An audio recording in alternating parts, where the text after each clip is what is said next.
I need to talk to you about a political ad running during a commercial break in this newscast tonight. The ad will unmistakably remind you of the death of Emily Keyes at Platte Canyon High School on this week in 2006. The ad shows a girl named Emily texting her family during a school shooting, then going silent, just as Emily did. Emily's family wants that political attack ad off our air. I don't have the power to make that happen, but I am able to talk to you about it here.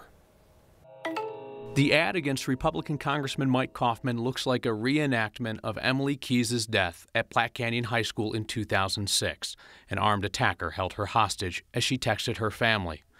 A text remarkably similar to her final message, "I love you guys," is seen in the ad before the girl stops responding. Her father, John Michael Keyes, didn't know the ad was on the air until we told him. He wants the group behind it, Giffords PAC, to take it off the airwaves now. Tomorrow is the 12th anniversary of losing Emily, and to see that story politicized is disappointing. Keyes leads the I Love You Guys Foundation, promoting school safety across America. They do not get involved in the gun debate. The messaging of the ad is so closely tied to the story of the I Love You Guys Foundation that it's going to be problematic for us. Gabby Giffords PAC, which is running the ad against Congressman Coffman, brushed off concerns, emailing us, "This ad was not modeled after any one individual story," saying also, "Unfortunately, there isn't any name we could have used that wouldn't be similar to a victim somewhere." Emily Keyes' father, who was headed out of town for some quiet time on the day of the year his daughter died, is now considering a legal challenge. That's not a battle we can afford, but it's one that I think may need to be waged. The Coffman campaign is also asking for that ad to come down. The campaign manager for Coffman's Democratic opponent, Jason Crow, mocked Congressman Coffman's reaction to the ad, saying that it was the first time Coffman has shown outrage over a shooting. We are awaiting the Crow campaign's response to whether they will join the Keyes family's call to stop airing that ad. Supreme Court nominee Brett Kavanaugh is expected to get a committee vote this week in the face of accusations of sexual misconduct, including one from a Coloradan, and we'll discuss her claim in a moment. First, though, our Marshall Zellinger is along to explain why this week's likely vote in Congress, Marshall, isn't like so many other votes in Congress. Now, you know Schoolhouse Rock and how a bill becomes a law and how it goes through the process through committees to either continue on or stop altogether. It's not the same with a person, which is why it may not matter how the Senate committee votes on Brett Kavanaugh. This afternoon, the Senate Judiciary Committee announced it would vote on Friday morning on its recommendation of Supreme Court nominee Brett Kavanaugh. It's not the final step, and in fact, it's not binding. Unlike a bill that can be killed in a committee, the Senate Judiciary Committee is giving the full Senate one of three options: a favorable recommendation for Kavanaugh to be the next justice, an unfavorable recommendation, or no recommendation. It's a preliminary step, and it's just a recommendation. We talked with DU political science professor Joshua Wilson about the history of Supreme Court nominees, like Clarence Thomas in 1991, who received a 13-to-1 no recommendation from the committee, then went on to still be confirmed by the full Senate by 2 votes. In 1987, the committee sent Robert Bork to the full Senate with an unfavorable recommendation. Bork, you get the committee rejecting him there, but then forcing a floor vote, and where he then again loses. Regardless of the committee's recommendation for Kavanaugh, the full Senate will vote to confirm him to the Supreme Court as the next justice or reject him, which sends him back to his current job as a federal appeals court judge. It's only about roughly 1% of cases that's appealed to the Supreme Court that get decided by the Supreme Court. So you know the massive amount of law is decided at the layer right below that. So he would still have an incredibly powerful position. History lesson here. Robert Bork, who I mentioned that did not get confirmed by the Senate, retired as a circuit judge, so there's not much recent precedent about a nominee going back to their previous job and continuing. And then again, as Joshua Wilson told me, if you don't think you're getting out of the full Senate these days, you probably step aside, Kyle. It's like someone applying to be a head coach, then taking their name out of the running, which is fancy talk for I wasn't going to get it anyway. Yeah, nobody wants to take the loss. They want to walk if it comes to that. All right, Marshall, thank you. The current confirmation fight over Kavanaugh's nomination brings back memories of those Clarence Thomas hearings that Marshall referenced. Thomas was also accused of sexual misconduct. His accuser, Anita Hill, was grilled under oath by male senators about her story. A Coloradan who sat on the Senate Judiciary Committee for the Thomas hearings says that he believes the hearings today have become theater. Former U.S. Senator Hank Brown told us that. Says in retrospect, he says he's more inclined to believe Anita Hill's claims against Thomas than the claims of the two women who are accusing Kavanaugh, including Debbie Ramirez of Boulder. Anita Hill was a very credible witness and had her facts together. Whether you believed it or not, or were consistent or not, she came off as very credible and very articulate. Dr. Ford at this point has not come off, perhaps she will, but has not come off as having the same background with regard to the incident. They don't know when it took place, they don't know where it took place, they don't know how they got there, they don't know how they went home. Tonight, though, we can add some context to Ramirez's allegations, specifically the process by which they became public. That's been widely questioned. Kevin Vaughn from our 9 Wants to Know team is here with some new details, Kevin, that suggest that Ramirez wasn't planning to come forward with her claim. Kyle, that's right. An attorney who has worked with Ramirez made one thing clear to me today. She never intended to tell this story, preferring instead to leave her experience in the past. Here's a timeline of what we do know based on multiple sources. It starts September 14th. That's when the New Yorker published a story about a California woman's allegation that Kavanaugh sexually assaulted her when they were both high school students. 2 days later, the Washington Post named that woman, Christine Blasey Ford, and quoted from her extensively. The following day, Ramirez was at work at her Boulder office when her phone rang. It was New York writer Ronan Farrow, who had heard that Ramirez had a story to tell about Kavanaugh from their days at Yale. After retaining former Boulder DA Stan Garnett on September 18th, she agreed to talk to Farrow. His story was published Sunday. Kyle, we don't know yet how the New Yorker got her name or what role senators considering this nomination have played in all of this. And that's another thing that we heard. We know that a source familiar with the matter says that Senator Bennett's office heard it from multiple sources, including some judiciary sources, but not Dianne Feinstein's office. Some people set this all in motion. Right. Somehow this information got to the New Yorker. Somehow this information got to Senator Bennett's office. And we don't know who did that, what their motives were, any of that stuff at this point. All right, Kevin, thank you so much. Recycling. You know it's good for the environment. Perhaps not so much for all the political ads on our air, because we're starting to see the same claims in multiple attack ads, including ones against Democratic congressional candidate Jason Crow, who mentioned earlier in regard to the outside ad in his race about the school shooting. Crow is the guy who's challenging Congressman Mike Coffman. And our politics guy, Marshall Zellinger, is back to challenge the claims that are being rehashed. While veterans suffered from the VA scandal, Crow didn't show up for work. Not again. We covered this in a previous truth test. Jason Crow's work on the Colorado Board of Veterans Affairs has nothing to do with any VA scandal about wait times or the way too expensive and way too long to build VA hospital in Aurora. But yes, as I mentioned in that past truth test, Crow missed a third of those board meetings, with the majority of them excused absences. Worse, as a trial lawyer, Crow represented a corporate executive who stole millions from a veterans hospital. Yes and no. Crow is listed as an attorney for 28 days of what was nearly a 2-year trial in Texas. But no, he did not really represent the defendant, Jonathan Saunders. Saunders pleaded guilty in 2015 and was sentenced to prison and pay $1.5 million for defrauding the VA. He gave the VA fraudulent information to get almost $2 million in work orders for projects he wouldn't have really qualified for. According to Crow's campaign staff, Crow worked for a law firm that assigned him the case. But documents show Crow was not admitted to practice law in the Western District of Texas, and within 1 month, long before the case got going, he was removed as counsel. Technically, he was picked to represent Saunders, but we checked with the clerk of that court, and Crow did not do anything on Saunders' behalf. With this truth test, I'm Marshall Zellinger. Sick of it yet? So often, though, when we talk about politics and elections, it's something negative or controversial. Well, here is something positive and uncontroversial. You should register to vote. You really should. You should update your registration if you've moved recently. It's a good reminder on this National Voter Registration Day. So there are all kinds of voter registration events happening across America today. And in Colorado, there's a particular focus on young people, the ones you just saw, obviously too young to vote. But in our state, about 12% of all registered voters are between the ages of 18 and 75. These young voters and these someday will-be voters are energized by a variety of issues. I'm really passionate about feminism and women's rights. Inner city kids not getting a chance to go out and just experience life to the extent that others would. Things with like the Me Too movement. Immigration and the problems that come from immigration that my family and other families have had to face. Youth do really care about this kind of thing. I feel that it's less an issue of the youth themselves not caring as it is society not necessarily providing the right education to a lot of students and providing the right pathways for students to participate in our democratic process. Like encouraging people to exercise the right, this right exactly, will make a difference. Awesome. Yeah. You probably caught it. I misspoke a second ago. 12% of Colorado's voters are 18 to 25, not 18 to 75. That would be darn near everybody.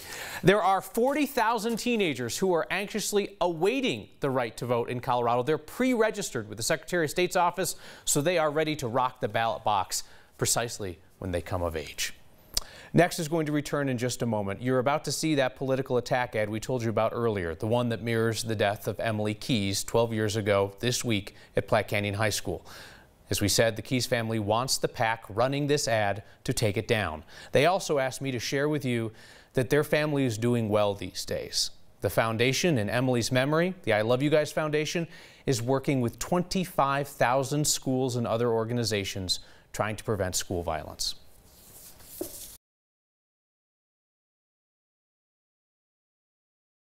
I think as a Latina, it's important for me to, get the voices of others Latinos out there. Sometimes I think may feel like you're forgotten or that, your story doesn't matter, but it does. And it's important not only to me, but to the community to hear all these stories of not just Latinos, but of every culture. And for me, it's important to represent Latinos and let them know that, we want their stories out there and we want them to be told. A few years ago, we met identical twins who also happen to have OCD. When you understand mental illness and you look closer at OCD, it can take over your life. And it definitely did in this case. When we heard about the twins again, we heard about how they ended their life. Their mom wanted to talk to us and tell us how special her daughters are, and also beg for a little bit more understanding about mental health, about OCD, and depression itself. Watch their story tonight at 10 on 9 News. I aspire to be a writer. New York Times bestseller is the dream. My dream is to become a marine biologist and to work hands-on with animals. I dream to travel around the world and be an influential speaker. I want to be a businesswoman or a doctor. My goals and aspirations are to make a difference. My dream is to be an Air Force pilot. I want to go to med school and I want to be a trauma surgeon. I always ask my family for world peace for Christmas. Happy birthday! That's wonderful. Thank you, dear, very much. You're welcome. Thank you. You make me feel so young. You make me feel so spring has sprung. And every time I see you, you're not fooling anybody you know. Think young. Pass it on.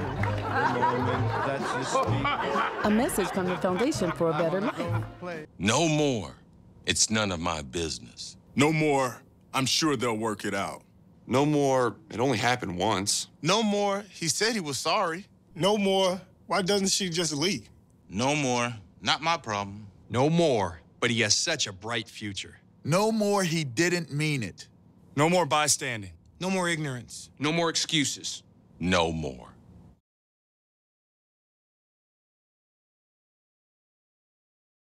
Coloradans love weather, they care about weather, and they're savvy about weather. And they're an important part of our entire process of getting great information.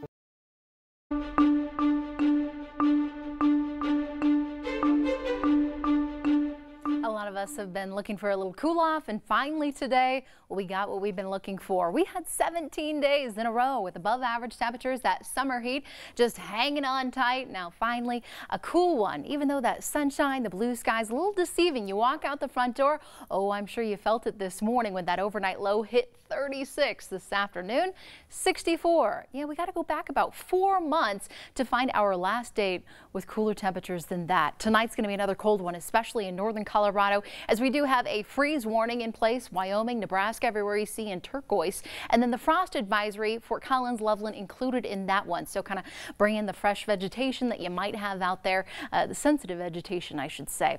Tomorrow, lunchtime, few isolated showers going across south central Colorado. The rest of the evening looking pretty good and temperatures will be warming up. Tomorrow seasonal at 73, a little breezy out there, 70s across the plains, 50s, 60s up in the mountains. We hit 80 on Thursday and then another cold front arrives for us Friday, dropping down daytime highs into the mid 60s. But Kyle, all eyes on the weekend, man, it looks pretty sunny to me. I know how you roll. Oh. Denver has had fires and Denver has had firefighters for as long as this city has existed. It is a firefighting force that has reflected the people living here. Our photojournalist Corky Scholl takes us inside a new exhibit at the Denver Firefighters Museum.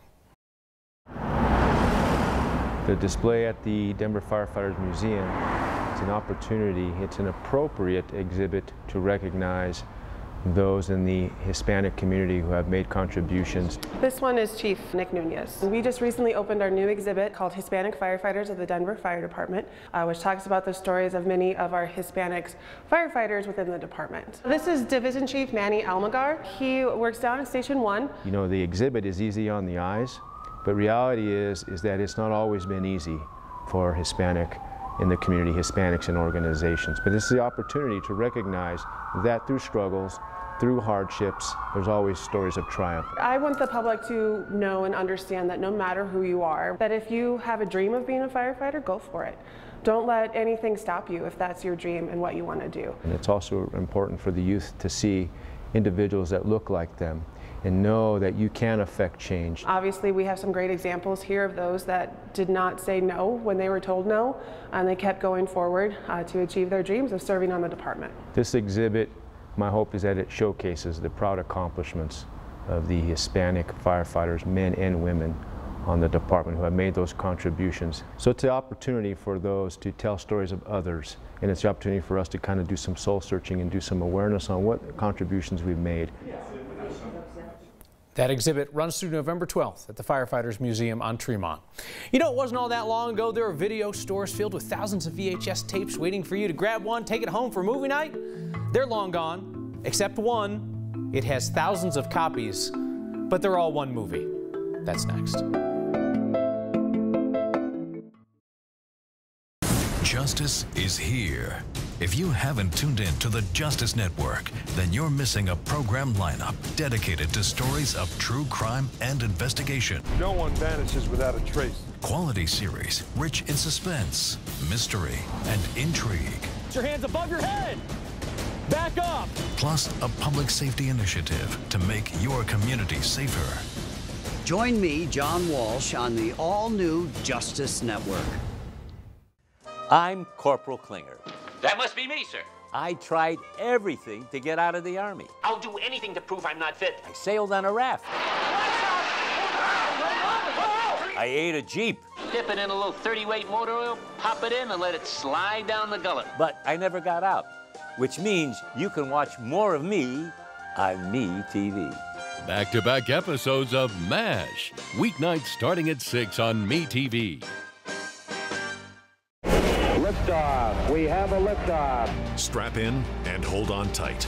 The all-new Quest Network is here. Enter the worlds of our compelling characters. Join in on amazing adventures. Witness man's most stunning conquests. And be prepared to be inspired and entertained. The best new channel on television is now on 9.5. Quest. Let's explore. There have been frightening things in the news lately, familiar things for many Coloradans. Check in with your family and friends. If you or someone you know needs mental health support or emotional help, it's available right this second. A real person ready to provide real problem solving. Call or text Colorado Crisis Services. Let's take care of ourselves and each other.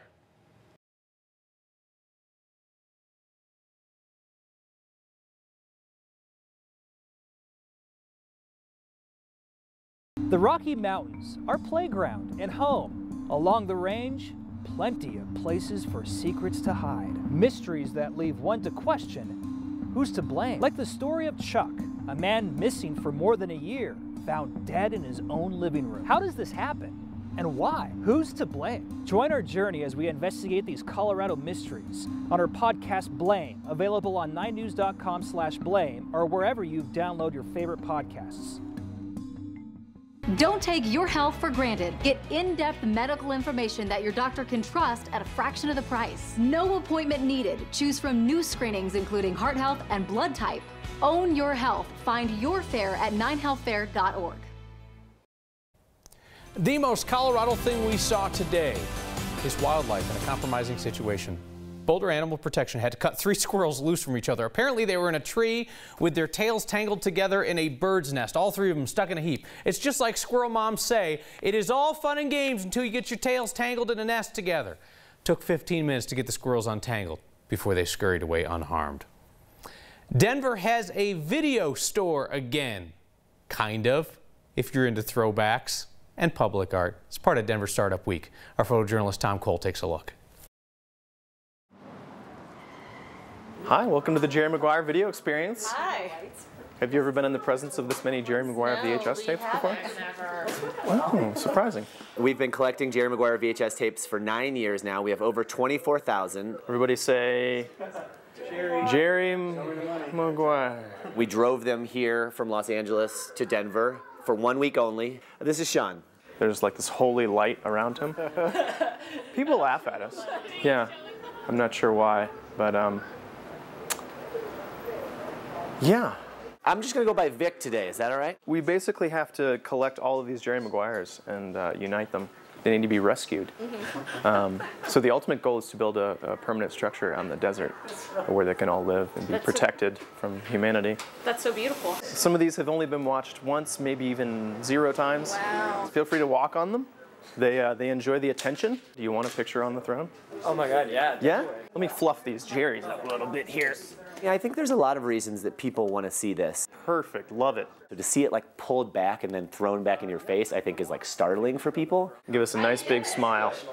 Feel free to step into our adults only section. You may find something more to your liking in there. Oh yeah. So you can see where. Take your time. Are we brave enough? Take your time, no judgment. Yeah, we just organized the Jerry Maguire. So you go beyond the fur, and you're surrounded by the sacred objects. Thank you. I'm so happy. Thank you. Bless you. You're doing the Lord's work. It's however you are going to manifest your love for the Jerrys. It's going to change your life. As long as you like in there. Stay in there as long as you like. Thanks, guys. Yeah, thank you. Come back tomorrow. Not everybody shares the vision. Great, Jerry. Or so you're thinking, oh yeah, I got one of those Jerry Maguire VHS tapes at home. They will accept it if you want to take it down. They've had close to 20 dropped off so far. Your feedback tonight centers on just one story, and you were mad. I understand that. That's next. 1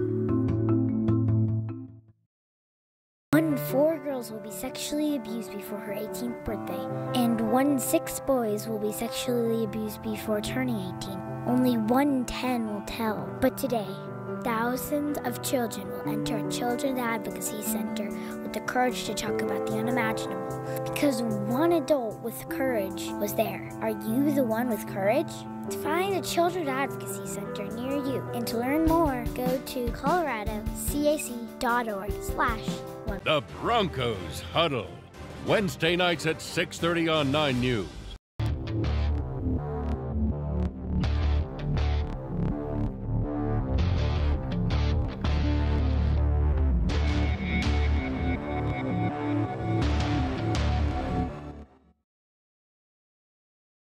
How you doing, sweetheart? If anyone knows... There she goes. ...the difference between work and duty... I know you're asking for it. Gene Jiggets has known ever since he met his wife, Mary.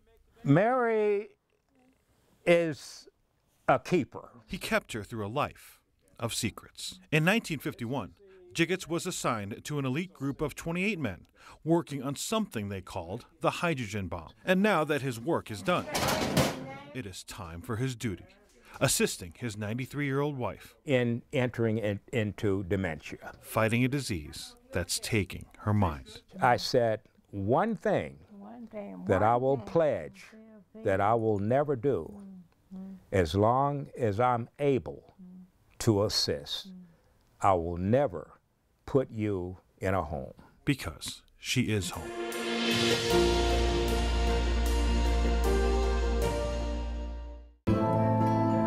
Every day, I seek a positive direction for my life. Through my accomplishments. And now, with help and support from my family and others I own. I own my recovery from addiction and depression. Join the Voices for Recovery. It's worth it. For information on mental and substance use disorders, including prevention and treatment referral, call 720-435-0686. Brought to you by Advocates for Recovery. Matchsticks, matchbox, matching tie to matching socks. You don't know why, but you're really special to match point, match game. You and I are not the same, but I can tell that you're really special to me. There's something I can give to make you laugh, to help you live. We're the perfect match, and you're really special to me. We're the perfect match, and you're really special to me. Tonight centers on the decision of the anti-gun violence PAC, the Giffords PAC, to run an ad that mirrors Emily Keyes' death at Platte Canyon in 2006, an attack on Congressman Mike Coffman. Don in Livermore writes, I demand you remove the ad of Emily Keyes from the group against Mike Coffman. Ken and Kathy say, please take the ad off of Channel 9. So we tried to explain, I do not have the power to do that. Whether or not the station could do that, courts do not look kindly on free speech violations in terms of stations taking down ads. I think the Keyes family understands that. That's why they were clear in their conversation with me. They want the group running the ad to take it down. Alf says, why did anyone find it necessary to tell the Keyes family about the ad? Well, simply, Alf, I've known John Michael for a very long time. I wanted him to hear it from somebody that he knew rather than flip on the TV and see a reenactment of his daughter's death. See you next time.